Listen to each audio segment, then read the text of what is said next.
అమ్మా ఉమ్, తను ప్రెగ్నెంట్ కదా, డాక్టర్ కొంచెం కేర్ తీసుకోమన్నారు. తనేమో ఆఫీస్కి వెళ్తా అంటుంది, అది కూడా క్యాబ్లో. పర్లేదు కదా? క్యాబ్లోనా?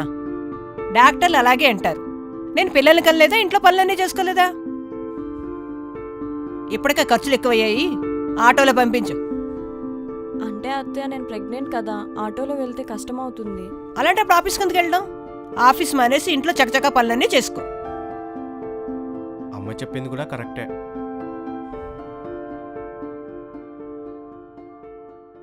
ఎరా ఆఫీస్కి వెళ్ళవా? వెళ్తానమ్మా. ఉమ్, అబ్బా, మీ అమ్మ ఏదంటే తనకు తలోపటమేనా? పిల్లల్ని కన్నాడు తెలుస్తుంది. ఏంటి ఓవర్గా మాట్లాడుతున్నావు? లేకపోతే ఏంటి, నీకు తెలియదా కాంప్లికేషన్స్ ఉన్నాయని? ఇంట్లో పనంతా నేనే చేస్తున్నాను. మీ అమ్మ కొంచెం కూడా రెస్ట్ ఇవ్వట్లేదు నాకు.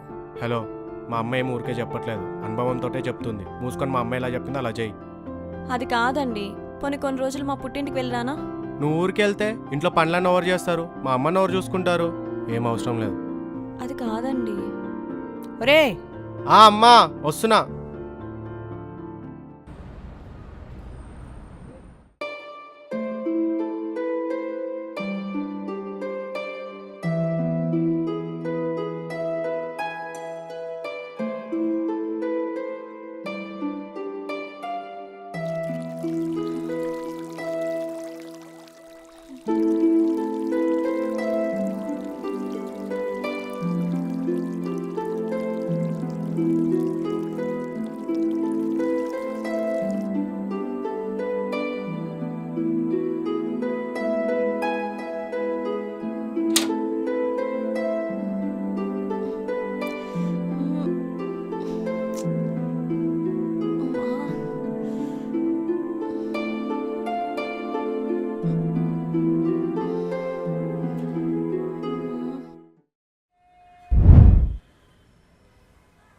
అత్తయ్య, ఉమ్, పని చేయడానికి కొంచెం ఇబ్బందిగా ఉంది.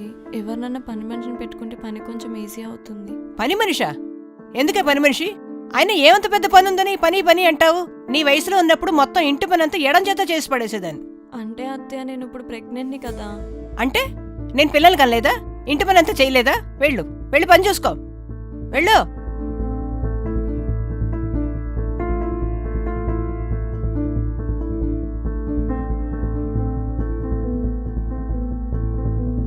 ఇచ్చాడా?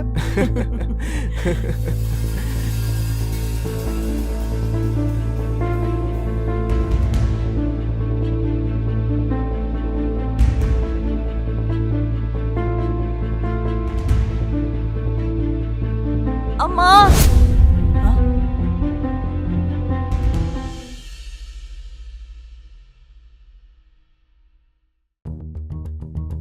డాక్టర్, ఏం ప్రమాదం లేదు కదా?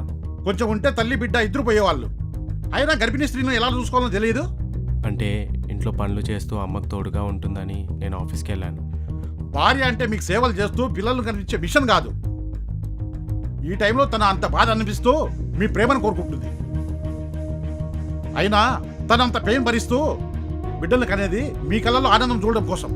అలాంటి భార్యను పూలను పెట్టుకొని చూసుకోకపోయినా పర్వాలేదయ్యా. తన కష్టంతో కన్నీరు పెట్టించుకోకపోతే చాలు.